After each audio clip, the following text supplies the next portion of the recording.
মহান স্বাধীনতা দিবস ২৬শে মার্চ।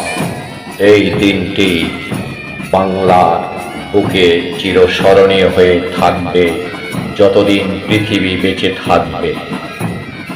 বাঙালির এই ইতিহাসে লেখা রয়েছে এই দিনটির কথা, এবং এর পূর্ব থেকে ৯ মাসের যুদ্ধের বিনিময়ে আমরা পেয়েছি এই দিনটি। তা হল স্বাধীনতা দিবস। কত না মা বোনের ইজ্জত লুটেছে সেই পাক সেনারা, বর্বর রচিত অবস্থায় আমাদের উপরে হামলা করেছে, বিমান হামলা করেছে এবং পথচারীদের ধরে ধরে তারা হত্যা করেছে। কত না মায়ের ইজ্জত লুটে নিয়েছে এবং আমাদের সেই যুবক মুক্তি সেনাদের প্রতি তারা বর্বরিতভাবে গুলি চালিয়েছে, যাত্রা করে দিয়েছে সকলের বুক, এবং রক্তের বন্যায় প্লাবিত হয়েছিল এই দেশ। ৩০ লক্ষ শহীদের আত্মত্যাগ এবং নারীদের ইজ্জত এই স্বাধীনতার সাথে জড়িয়ে আছে।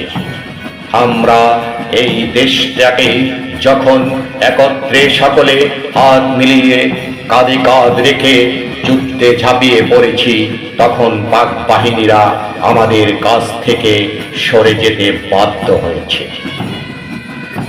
অনেক কষ্ট সাধনার পরে আমরা পেয়েছি এই দেশের স্বাধীনতা। এই দেশের ভিতরে ছিল আল-বদর রাজাকার বাহিনী, যারা নিজেদের দেশে জন্মগ্রহণ করে নিজেদের দেশের প্রতি বেঈমানি করেছে।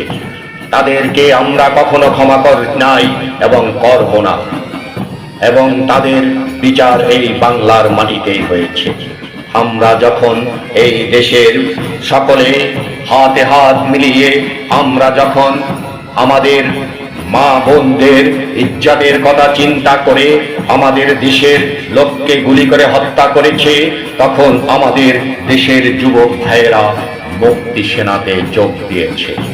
তারা মুক্তি বাহিনী রূপ ধারণ করে তখন পাক বাহিনীর উপরে এবং সশস্ত্র বাহিনী বাংলার একত্রে তারা হামলা করে এই দেশকে বাঁচিয়ে রেখেছে, এবং সেই বাঁচার মাধ্যমে আমরা পেয়েছি একটি স্বাধীনতা। সেই স্বাধীনতার সাক্ষী হিসাবে লাল সবুজের পতাকা এখনো পদ পদ করে ওঠে এবং বাতাসে উড়ে, আর আমাদের সেই দিনের কথা স্মরণ করিয়ে দেয় সেই স্বাধীনতা।